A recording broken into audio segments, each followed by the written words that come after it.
What's up?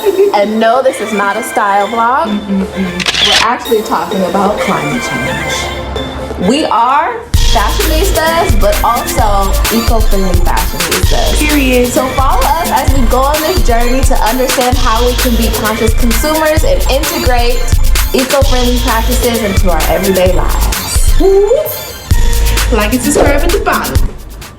Hey y'all, we're back and welcome to Conscious Consumer. I'm your girl Maddie, by the way, and this is my gorgeous cousin Hi. Okay, so let's go ahead and jump into it because we have some good information for y'all today. And the topic is plastic. Yes, plastic is literally in everything. According to the Plastic Pollution Coalition, we consume one credit card size worth of plastic every single month. Oh my gosh. You mean this thing? Yeah. Ew. You know, toxic chemicals that are leached from plastic are found in our blood and tissue in nearly all of us. And exposure to that can be lead to cancer. It can lead to birth defects, impaired immunity, and all different other ailments. Yeah, I mean, of course it's a progressive thing and it happens over time, but only 8% of all the plastic gets recycled. And in America alone, we produce 30 million tons worth of plastic. So that other 92% ends up in landfills, is burned, or is dumped into the ocean. Recycle, y'all. Why? Because plastic is super cheap to manufacture. It's actually made of fossil fuels, natural gas, coal, and oil. The fossil fuels are then processed into different formats. Our wonderful friends in China have mastered this processing technique like none other and can literally make anything out of plastic. 90% of the items we use today have plastic in them. According to the Plastic Pollution Coalition, plastic never goes away. It just breaks down into smaller pieces, buried beneath thousands of landfills in the United States. Toxic chemicals seep into groundwater, flowing downstream into lakes and rivers. Wow, that is kind of scary because 70% of our body is made up of water. So if our water and our soil are contaminated by plastic, then that's going to affect our health and also just the future of the human species. Yeah, and you know, I just feel so sorry for the animal species, you know, in the ocean. I mean, they're completely helpless and we're just destroying their homes. Yeah, it's really sad. I mean, plastic outweighs zooplankton from a ratio of 36-1. And zooplankton is every single species in the ocean at almost a microscopic form. So it's actually absolutely necessary to have zooplankton to continue on life form in the ocean. These animals, they're getting caught in the plastic, they're eating the plastic, they're feeding the plastic to their kids, and plastic can even be found in some of the most remote places on Earth. Girl, that reminds me of like Happy Feet. Yeah, exactly. Happy Feet. Wow. We're all familiar with Happy Feet, yet this is like the real life version of what's really happening. Have you ever heard of the Great Pacific Garbage Patch? No, but that sounds awful and destructive. It is. It's literally a patch of garbage in the middle of the Pacific Ocean that's 1.6 million square kilometers. Now that's the size of 2 states of Texas or 3 Frances. Wow, you know, and you know, I just think that is so important for that we're like really talking about this right now. And I bet you didn't know that there are 7 different types of plastic that can be tricked by the common man. Number 1 is PET or PETE, and it's also pronounced polyethylene terephthalate. Now, these are your most common plastics that you'll probably see, like your plastic bottles. Those are like so number 2 is HDPE, and that's like your high density plastic. So those are your more thicker plastic bottles, like milk juice containers, shampoo bottles, and medicine bottles.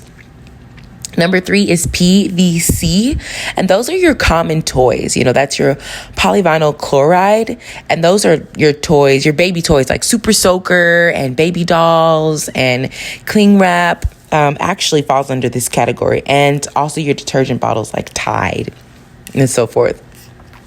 Number 4 is LDP, and this is your low density plastic. So that's like your dry cleaning sheets, that's your grocery bags, like Ziploc bags, and etc.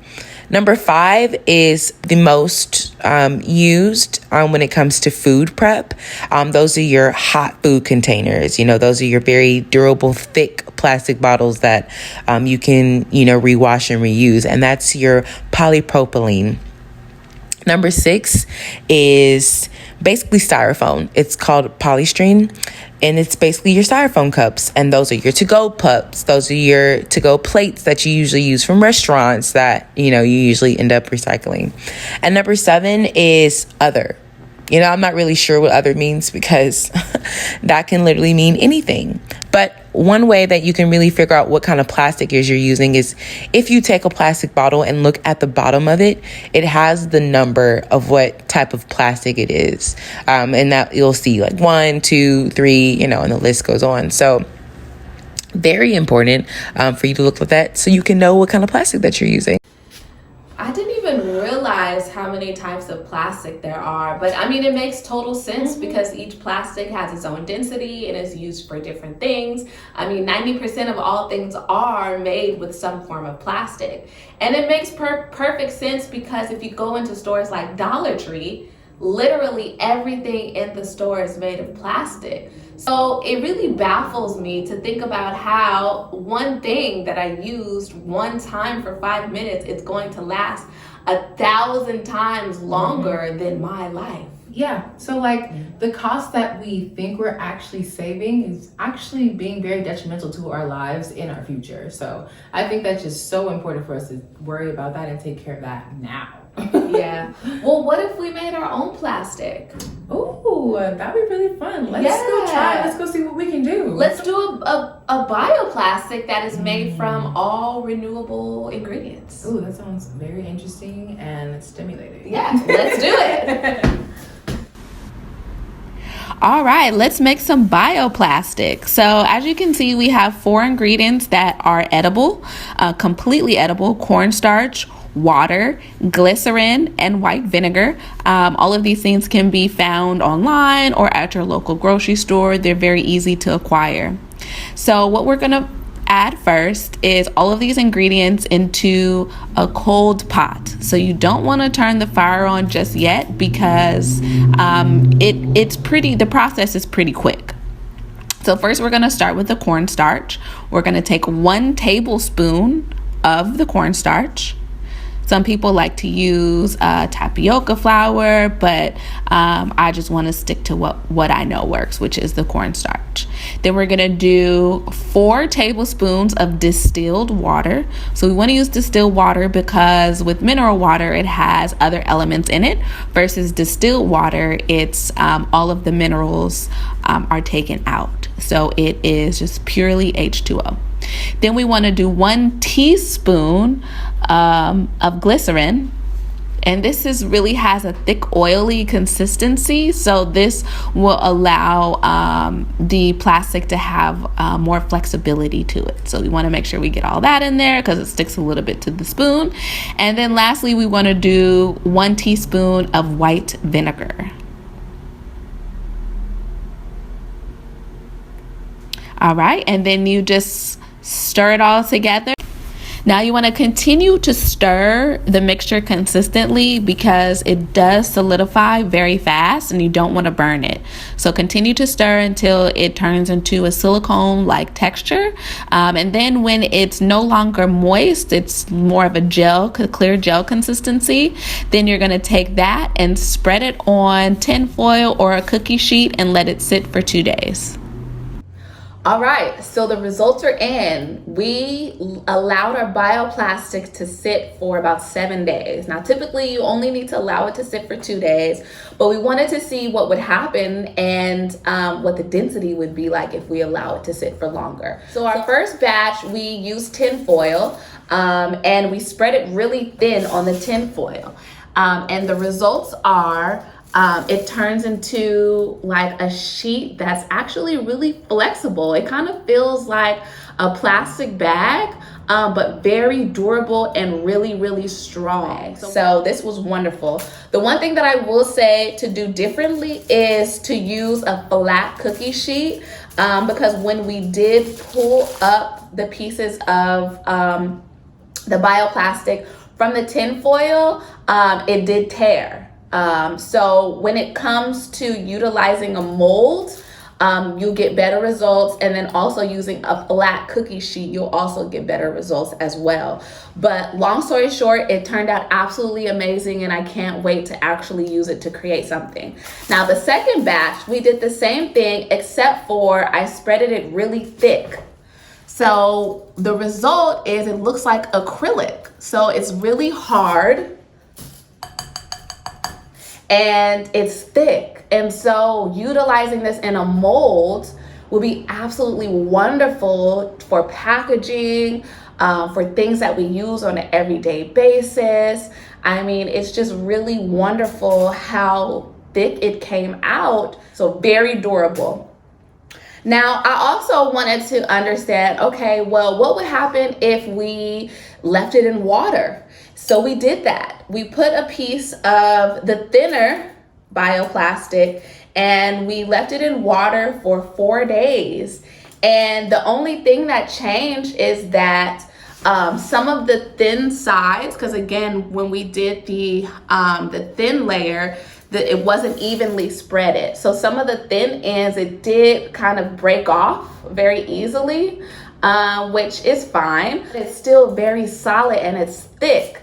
So not only will it hold its form in water, this has been in water for about 72 hours, but it also will disintegrate when we're done and we're disposing it, it'll disintegrate, because the main issue with plastic is that it doesn't disintegrate. It turns into microplastics that organisms in the ocean feed off of, and it ultimately is mutating DNA. Now, also what we did was I took a piece of the thinner bioplastic and I put it in the refrigerator for 72 hours as well. And guess what? It kept its form and it kept its shape. So this is a smaller piece, but as you can see, it's still really flexible, but it's very durable. And that's what we want. So when it comes to like food containers, I mean, styrofoam, they're so single use, right? Being a conscious consumer is thinking about how to reduce our reliance on single use products. So utilizing this and putting it in the refrigerator, it still kept its shape, it still kept its density, it's still in really good condition, it's still thick, and it could be used for so many different things. So I hope that you learned a lot. That was so much fun. It actually was. Yeah. Becoming a conscious consumer is about being mindful of the way that we're spending our money. So if we don't buy things, companies won't make it. So if we use less plastic, then that's less plastic that's actually being produced. We cannot wait and sit on our hands until these companies stop, because business is business. And if people are buying, hey, supply and demand, it's gonna be made. Yeah. Period.